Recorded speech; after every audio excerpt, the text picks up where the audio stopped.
en la memoria a corto plazo como el hipocampo y las estructuras relacionadas. Y que estas estructuras del hipocampo que almacenan la memoria a corto plazo pasa a ser en algún punto a largo plazo y se almacena en otras áreas corticales, ¿sí? Por ejemplo, áreas de Wernicke, en la corteza temporal, entre otros. O sea, las áreas monomodales gnósicas. Pero resulta que, ¿cómo hace la información que se encuentra almacenada en el hipocampo en un tiempo corto, ¿sí? Y que esa información pasa a ser a largo plazo porque se traslada la información de cierta manera. En este caso, si hablamos del hipocampo, pasa a través del fornix, ¿sí? Eso sería como el fornix y luego pasaría al hipotálamo, a los núcleos o tubérculos mamilares y de allí a la corteza cerebral para ser almacenada a largo plazo. Este es un ejemplo de áreas del encéfalo, ¿sí? Que participa, aparte de la temporalidad de corto a largo plazo, participa en la memoria explícita. Eso quiere decir que depende del lenguaje para su evocación y procesamiento y que va relacionado a que la persona o sí, el paciente esté consciente o que está relacionado con la conciencia. El punto está en el que el semestre pasado hemos descrito un mecanismo por el cual la memoria que está almacenada en el hipocampo, que es a corto plazo, pasa a ser a largo plazo. Y es a través del ciclo de sueño-vigilia cuando la persona entra en el sueño REM. En ese momento, cuando la persona entra en el sueño REM, pasa la información que se encuentra almacenada a la memoria de corto plazo a largo plazo. Y es importante que la información que se encuentra en el hipocampo, ¿sí? Almacenada por corto tiempo, tiene que llegar a través de los órganos de los sentidos, ¿sí? Porque es la información externa que captamos. Por ejemplo, en este momento, ustedes están captando la información por vía visual y auditiva en las áreas asociativas visual y auditiva, está activando en este momento el área de Wernicke porque están codificando la información que estoy enviando en este momento y que esa información, ¿sí? Aparte de la atención y concentración que están activando al mismo tiempo esa área cognitiva, aparte del lenguaje y la memoria, esta memoria sí está almacenada en este momento en gran parte en el hipocampo. Eso quiere decir que está almacenada como una memoria explícita a corto plazo. ¿Sí?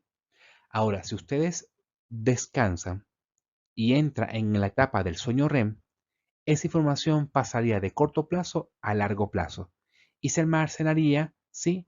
A través del tiempo, o sea, se almacena y lo recuerdan el día de mañana, lo recuerdan la próxima semana, el próximo mes y el próximo año.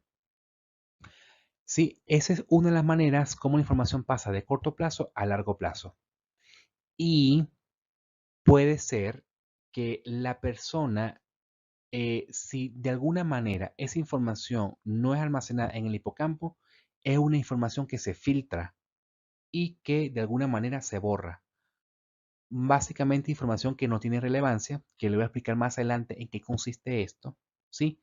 Pero entiéndase que para que haya un buen almacenamiento de la información, tiene que haber atención y concentración de manera adecuada. Eso quiere decir que ustedes en este momento están captando la información por vía visual y por vía auditiva, es porque su atención, eso quiere decir su sistema auditivo y visual, están fijados en este momento en la diapositiva y en los audífonos, lo que usan audífonos para la clase. Y esa atención y concentración hace de que esa información en forma de memoria sí esté almacenada en el hipocampo y que de alguna manera tiene que ser pasada de una memoria de corto plazo a largo plazo. Y un mecanismo que he descrito el semestre pasado es en el ciclo sueño-vigilia. Las siguientes diapositivas voy a explicar cómo hace para que la información se almacene a largo plazo. El único mecanismo no es el ciclo de sueño-vigilia. También participa, ¿sí? La concentración de cortisol con la plasticidad neuronal en el hipocampo, sí que puede perjudicar. Pero la clase de hoy es, lo que vamos a abordar es los mecanismos por el cual La memoria se almacena a largo plazo cuando es explícita. Cuando es implícita, ¿sí? Hay ciertas características que se asemejan a la memoria explícita, que eso lo voy a describir más adelante. Una de las maneras de almacenar la memoria, ¿sí? A largo plazo es mediante la repetición, ¿ok? Se hizo un experimento en el cual se mandó a un estudiante universitario a repetir 5 dígitos, ¿sí? 5 dígitos en un lapso de media hora, 3 días a la semana. Y cada semana se van agregando 5 dígitos más. Eso quiere decir que la semana siguiente se agregó 5 dígitos que tiene que repetir en un orden en específico 10 dígitos. Y luego la semana siguiente repetía 5 dígitos más y se repetía, ¿sí?, la misma secuencia o más la secuencia nueva en 15 dígitos. Y así cada semana se repetían los dígitos y se agregaban nuevos. Entonces se dieron cuenta de que la capacidad de almacenamiento de información de los dígitos en un orden específico, a pesar de que no tiene alguna relación aparente entre un número y otro, se fue consolidando en la memoria a largo plazo. Eh, Habían comentado que ciertos estudiantes de alguna manera tenían que, cuando eran muchos números que tenían que memorizar en un orden en específico, tenían que recordar fechas o tenían que recordar otros elementos para poder, digamos, de alguna manera, recordar, digamos, la secuencia de dígitos que sean muchos y que se recuerden con precisión. Ahora bien, eh, la repetición es muy buena, sí, estudiarla, pero bajo ciertas circunstancias y bajo ciertas características. Por ejemplo, para estudiar neuroanatomía, sí, y estudiar las partes, por ejemplo, del cerebro y las partes de la médula espinal, se debió de estudiar por repetición, porque al principio, cuando se adquiere una información nueva, sí, y más si son de partes anatómicas e histológicas, en un punto se tiene que estudiar por repetición. Por esa razón, debería de practicarse neuroanatomía, ¿sí?, con piezas anatómicas en 3D y que se debe estudiar hasta cierto punto mediante la repetición y que esa repetición se almacena en la memoria a largo plazo.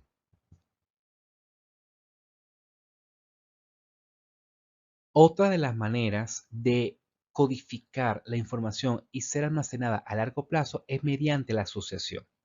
Fíjense que hay dos tableros. Uno de los tableros sí se detuvo en la mitad del juego de ajedrez. ¿Ok? O sea que las fichas están ordenadas en ciertos puntos en específico que se detuvo el juego de ajedrez. Pero otro tablero sí se organizó las fichas del ajedrez o del juego de ajedrez al azar. O sea que no representa una secuencia de pasos, ¿sí?, para el juego de ajedrez. Fíjense algo. En ambos tableros, que uno se organizó las fichas al azar y uno se organizó en un juego específico de ajedrez y que se detuvo en algún punto del juego, ha sido visualizado tanto una persona o personas que juegan ajedrez o que son expertas en jugar ajedrez, y también estos tableros han sido visualizados por personas que son principiantes o que no han jugado ajedrez en algún punto. Fíjense que cuando el juego o el tablero se muestra que el juego es real, la memorización de dónde se localizan las fichas en el tablero, el maestro supera al principiante. ¿Por qué? Porque cuando un jugador visualiza la secuencia de fichas, por ejemplo, mediante la experiencia del juego de ajedrez, se le hace más fácil memorizar la ubicación de las fichas en el tablero que un principiante, porque probablemente el principiante memorizó la ubicación de las fichas por repetición, ¿sí? Memoria por repetición, de alguna manera. Por esa razón, en esta situación, el maestro superior al principiante, cuando al memorizar las fichas, se realiza por asociación, ¿sí? Por experiencia pasada. Ahora bien, cuando las fichas se organizan al azar y no representa un juego en específico de ajedrez, fíjense que el principiante supera al maestro porque como no tiene secuencia lógica, el maestro que juega ajedrez comúnmente no puede asociar porque no hay una secuencia del juego de ajedrez. Entonces al maestro le tocó memorizar las fichas por repetición, al igual que el principiante. Por esa razón, la asociación es muy importante a la hora de memorizar algo. ¿Ok? Como en la diapositiva pasada había descrito que la memoria se almacena, sí, a largo plazo, se almacena por repetición, a pesar de que no tenga secuencia lógica, en algún punto esa información tiene que ser utilizada después por asociación. Por ejemplo, no es lo mismo decir, ¿sí? Memorizar dónde se encuentra el área motora primaria a que más adelante, sabiendo esa información del área motora primaria, cumple la función de ejecutar el movimiento y que esa ejecución del movimiento se realiza porque hay procesos previos que pueden modificar la conducta. Entonces, la información del área motora primaria y dónde se ubica en el lóbulo frontal es una introducción o que se memorizó mediante repetición y que posteriormente se va a estudiar por asociación, ¿sí? No es lo mismo que ustedes estudien este examen, por ejemplo, las materias de neurociencia 1 y neurociencias 2 por repetición, porque no pueden interpretar adecuadamente la información, ¿sí? Y les toca repetir, a que estudien esta materia por asociación. Se espera que en un futuro y que en este momento ustedes estén estudiando la materia por asociación porque tiene la experiencia pasada de neurociencias 1, por ejemplo, ¿sí? Se le hará el estudio más fácil. Ahora, si ven esta materia por primera vez, entonces lo más lógico es que se estudie por repetición y luego se estudie por asociación. Entonces, una manera de almacenar la información a largo plazo es ser almacenada por asociación y esta asociación depende de la experiencia que tenga la persona. Otro punto, ¿sí? Por ejemplo, para mí es más fácil estudiar temas de neurología que estudiar leyes, por ejemplo. ¿Por qué? Porque tengo experiencia, ¿sí? En adquirir información desde el punto de vista neurológico y no tengo experiencia en memorizar las leyes venezolanas, por ejemplo. Entonces se me dificulta